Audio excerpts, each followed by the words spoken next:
দেখেন কি চমৎকার ফুল। এগুলো কি ফুল জানেন গাইস? আজকে একটা সুন্দর জায়গায় এসেছি। দেখেন শহর থেকে একটু দূরে একেবারে গ্রাম। এই যে এগুলো হচ্ছে দাদা, এগুলো কি খেরের পাড়া? এগুলি খেরের পাড়া। এই যে দেখেন এগুলো হচ্ছে খেরের পাড়া। এগুলো গ্রামে অহরহ দেখা যায়, কিন্তু আমাদের নারায়ণগঞ্জের শহরে এগুলো পাওয়াটা খুবই দুষ্কর। তো চমৎকার লাগলো, তাই আমি আজকে আপনাদের ঘুরতে এসেছি। আমিও আপনাদেরকে দেখাবো এই এলাকাটা ঘুরে ঘুরে। এলাকাটা আসলে চমৎকার এবং সুন্দর। আমার সাথে একজন আছেন, তো আমি একটু পরে দেখাচ্ছি আপনাদের।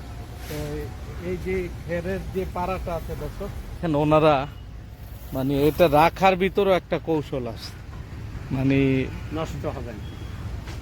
রাখার ভিতরে একটা কৌশল আছে। দাদা, এগুলো দেখছেন কিভাবে রাখছে?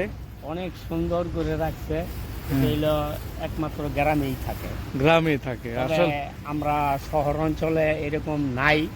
ওনারা হয়তো গবাদি পশু পালেন, গবাদি পশুগুলা মনে হয় কুরবানির জন্য হয়তো ওনারা পালতেছেন। এর জন্য এগুলি ওনাদের লাগবে বুঝছি।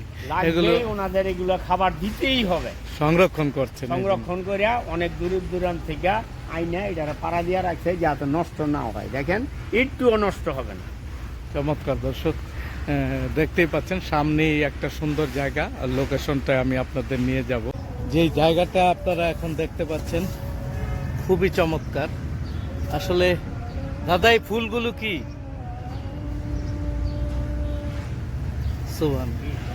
দেখেন কি চমৎকার ফুল।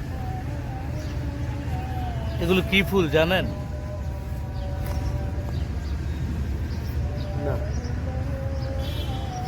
আসলে প্রকৃতির মানে সৌন্দর্য এগুলো ভাষায় প্রকাশ করার মতো।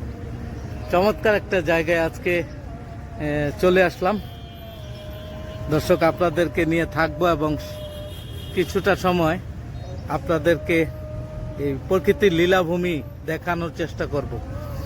দর্শক, এই যে জায়গাটা দেখতে পাচ্ছেন, এটা হচ্ছে আমার মাথার উপরে যে ব্রিজটা, এটা তৃতীয় শীতলক্ষা সেতু। তো তার নিচেই এই অংশটা দর্শক চমৎকার। আমরা এখন এই জায়গাটা আপনাদেরকে একটু ঘুরে ঘুরে দেখানোর চেষ্টা করব। আমার সাথে আজকে যুক্ত আছেন দাদাভাই আমাদের পিন্টু হাজি সাহেব। তো দেখতেই পাচ্ছেন স্পোর্টসম্যান। তো দাদা, জায়গাটা খুব চমৎকার লাগছে, তাই না? চমৎকার, দেখার মতো। এই সমস্ত জায়গাতে আপনারা যদি আসতে চান, বন্ধু বান্ধব আসেন, সুন্দর করে দেখাবো। দেখেন দর্শক, ওই সাইডে কিন্তু কাশবনও আছে। আমি আপনাদেরকে পুরোটাই দেখানোর চেষ্টা করব। এই যে দেখেন, এখানে পুরো প্রকৃতির একটা অবিচ্ছেদ্য লীলাভূমি তৈরি হয়েছে।